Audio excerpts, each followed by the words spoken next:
Retournons donc sur notre espace Moodle, toujours pour découvrir des nouvelles fonctionnalités. Nous sommes donc toujours dans notre cours d'essai et dans une des sections, donc on va faire ici dans la section 2, nous allons mettre en place un outil de travail collaboratif qu'on appelle un wiki. Alors le principe du wiki, c'est assez simple en fin de compte. Imaginez un mur et chacun vient inscrire sur le mur, c'est donc du travail collaboratif. Et vous allez voir que pédagogiquement, ça permet de faire plein de choses, donc de faire travailler tous les participants, les étudiants, les élèves, tous ensemble et surtout de rendre à la fin un travail commun. Alors on peut s'en servir pour d'autres choses, on va voir ça tout à l'heure. Donc on active toujours le mode édition. Et nous allons aller donc dans la section 2, ajouter une activité. Voilà. Alors je rappelle qu'il y a toujours ce petit bouton là, passer en mode standard ou en mode avancé. Donc en mode standard, on est donc dans le wiki. En mode standard, vous voyez, il y a le wiki.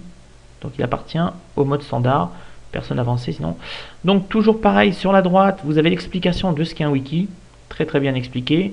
Et toujours pareil, si on veut plus d'aide, on clique ici pour aller sur Internet. Donc on va faire un wiki. Le wiki, c'est donc un espace commun sur lequel chacun va pouvoir écrire. Voilà. Alors wiki, on va mettre wiki de cours. Voilà. Je fais un petit copier-coller parce qu'on est obligé de remplir le champ ici. Petit rappel, si on veut, on peut activer plus de boutons ici. On peut avoir un petit éditeur de texte. Et on va faire un wiki collaboratif. Alors, il y a plusieurs wikis qui sont à disposition, individuels ou collaboratifs. Moi, je veux quelque chose de collaboratif. Le format, on le laisse en HTML, on ne touche à rien. Les réglages courants, c'est comme d'habitude, voilà. On enregistre et on affiche. Nom de la première page, j'écris P1, comme ça on est tranquille. Voilà, on l'affiche. Une fois que ce wiki va être affiché, voilà, je fais la P1 et je lui demande de créer la page. Alors je laisse en WYSIWYG, ça veut dire ce que je fais, je vais le voir.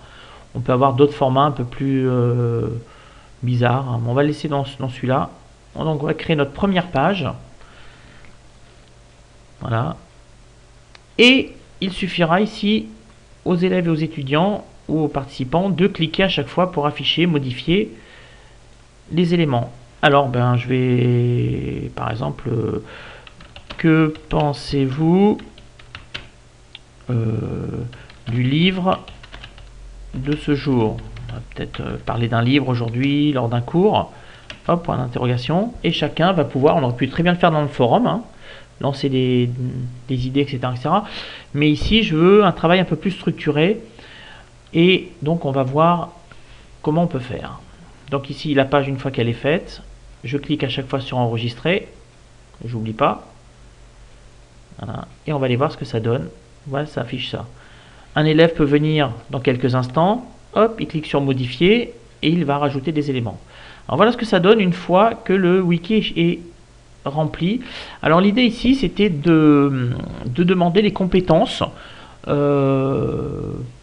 pour aller en stage au niveau d'informatique. Moi j'avais quelques idées, donc j'en ai mis quelques-unes, mais les élèves, ils devaient aussi travailler sur ça et chacun a amené des idées, donc ça nous a permis d'avoir un document final.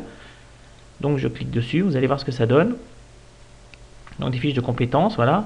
Alors voilà, hop, tout ce qui a été trouvé. Donc c'est pas moi qui l'ai trouvé, j'ai dû mettre les deux premiers je crois. Et les étudiants ensuite ont rajouté le reste. Et quand ils voulaient modifier, rajouter les éléments et cliquer sur modifier. Alors l'avantage de ça, c'est que ça va me permettre de voir qui a fait quoi à l'intérieur. C'est-à-dire que je peux savoir qui a écrit faire un graphique Excel, qui a écrit faire une liste de contrôle numérique. Il suffit que j'aille dans l'historique ici. Voilà, je clique dans l'historique. Et je peux voir le nom des personnes. Alors, on voit ici qu'il y a des personnes, c'est en 2012, qui ont fait, on voit toutes les versions. Hein. Donc je vais page par page. On va pouvoir cliquer. Et on peut octroyer ou non la diffusion. Donc l'inscription sur ce fameux mur. Voilà, 18h51, c'est en 2012. Hein, c'est un vieux wiki que je réutilise. Voilà, hop, on peut utiliser, autoriser la diffusion. C'est la version 5.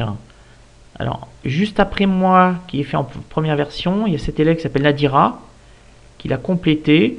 On voit que c'était le 19 novembre à 16h33 et 16h45. Elle l'a refait aussi, elle a rajouté un deuxième élément. Donc je vais cliquer dessus. et va s'afficher donc, voilà, ce qu'elle a écrit. Elle a dû afficher, je sais pas, quelque chose. On peut voir sur la version. On peut avoir également ajouté des fichiers, des commentaires, et donc revenir à l'affichage du document final. Donc l'idée ici, c'est de faire travailler les élèves sur une seule feuille commune. Donc on va leur faire travailler à X mains pour rendre à la fin un travail commun. Donc c'est pas mal. On peut créer également plusieurs wikis.